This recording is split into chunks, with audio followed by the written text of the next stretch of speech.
Thank you so much, Your Honor. Honorable Senator Judges, noong 22 ng Hunyo 2026, nagulat at nagdalamhati ang buong bansa sa pamamaril sa isang paaralan. Sorry, excuse me. Your Honor, may I be allowed to finish my I manifestation? don't I will think- not disrespect and interrupt the defense counsel Yes, but before once he that, has started. this is no disrespect, sir. Counsel for respondent is recognized. Thank you, Your Honor.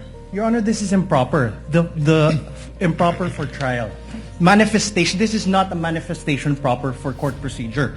This is instead them telling a story. This is a narration by the prosecution, which is not allowed. This is not allowed by any rule in any court. So what, May I be allowed what is to reply? proper is that they present their first witness. And We will are be ready. presenting our witness, Your Honor. However, please allow us to freely advocate our position, That's why, Your Honor, including we the are defense objecting. when it's their turn. We will not Counsel object to the respondent, same. kindly let him finish. Thank you, Your Honor. Thank you to so respond much, to you. Your Honor. To respond to you. Yes, you were saying. Thank you, Honorable Honorable Defensor. Senator Judges. Noong ika-22 Honorable Defensor, kindly finish your reply to the Thank you, Your Honor. objection of I will counsel proceed. for respondent. allow us to freely advocate our positions through the proper and respectful discourse. This is not prohibited under the rules. In fact, the court has declared that yesterday, the rules will not comply with the strict procedures of a judicial proceeding. Each article is a separate complaint, and it would be the proper guidance for the senator judges, lalo na po sa ating mga kapwa Pilipino na nanonood, para mas lalo nilang maunawaan ang ipipresenta naming ebidensya. The impeachment is a sui generis. Sui generis dahil kakaiba ito, hindi ito judicial, administrative, o civil o criminal proceeding. Hayaan niyo po kaming magbigyan ng 5 minuto para mailatag namin kung paano namin maipresenta at ang basihan namin sa pagpresenta ng aming ebidensya. Your Honor, may I respond? The presiding officer should rule. Although indeed we will interpret the rules liberally, and although indeed this is a sui generis proceeding, neither will we allow any dilatory moves and/or tactics, and I will bind and hold you to your 5 minutes, Honorable Defensor. Absolutely, And you Your will Honor. clock it. Your Honor, we will may- afford the same opportunity to the counsel for respondents when their turn arrives. Thank you, Your Honor. May I proceed, Your Honor? You may proceed. Honorable Senator Judges, noong ika-22 ng Hunyo 2026, nagulat at nagdalamhati ang buong bansa sa pamamaril sa isang paaralan sa Tacloban City na ikinasawi ng 3 batang mag-aaral at ikinasugat ng marami pang iba. Ang mga salarin, mga minor de edad, sa kabila ng kanilang murang edad, agad na pumilos ang mga otoridad upang ipatubad ang mga umiiral na batas. Ang mensahe ay malinaw. Ang pagpigiging bata ay hindi nangangahulugang walang pananagutan.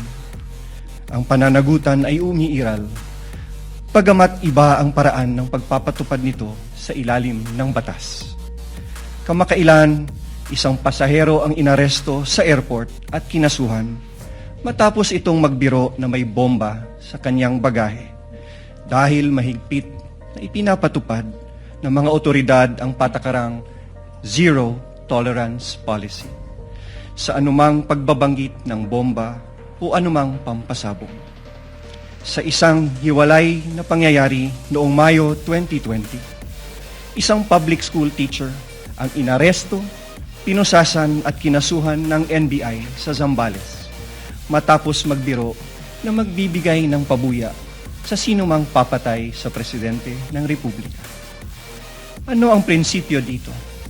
Ang pananagutan ay pinapairal sa lahat. Bata man o matanda, nasa laylayan man o nasa katungkulan. The prosecution comes before you today to present evidence for Article 4, establishing that Vice President Sara Zimmerman Duterte committed acts that betrayed the public trust, committed culpable violation of the Constitution, committed high crimes, in publicly admitting through a live broadcast that she contracted someone to assassinate the President, the First Lady, and the former House Speaker. We acknowledge the burden of this trial on the senator judges as well as the Filipino people.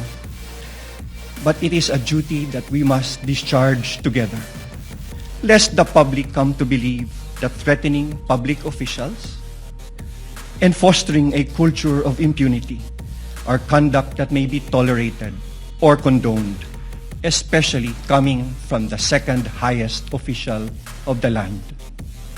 Ang mga kilos at salita ng Vice Presidente ay hindi dapat ituring na simpleng krimen sa ilalim ng batas, kundi tuwirang paglabag sa saligang batas. Kaya ang paglilitis na ito ay mahalagang mekanismong itinakda upang tiyakin na ang kapangyarihan ay laging may kaakibat na pananagutan. Accountability must apply to all or none at all. At the heart of this impeachment proceeding lies a fundamental question para sa ating lahat.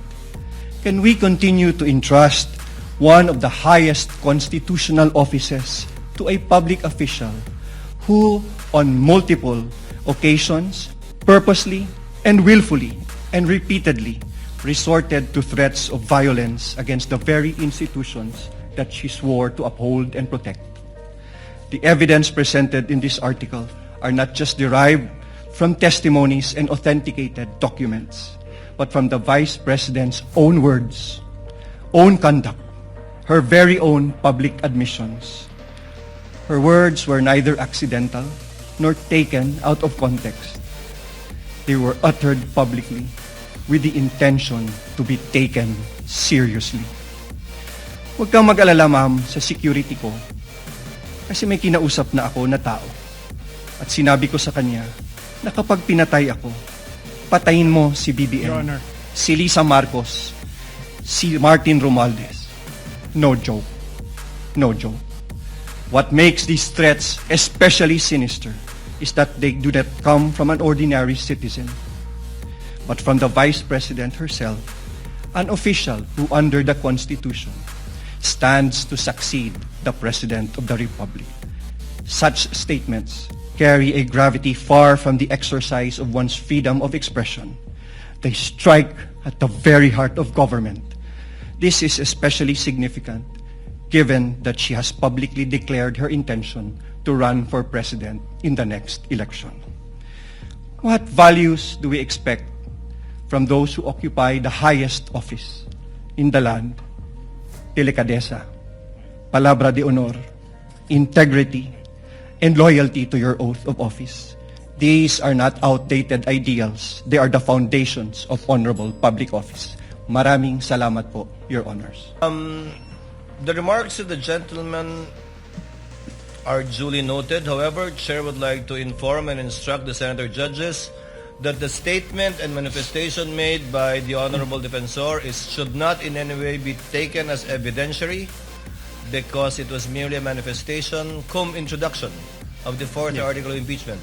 Any evidence to be presented proving the fourth article of impeachment should be done through a witness under oath, duly subscribed, and subjected to direct and cross-examination. Call your first witness, sir. Your Honor, may I be allowed also to... Your Honor, we move to strike that opening statement. It's improper for trial. It is not evidentiary in nature. And it only provides conclusions of fact and law. Most of it is irrelevant. And fact of the matter is, the prosecution should present evidence and not manifest in this improper manner. May I be recognized, Your Honor? No need.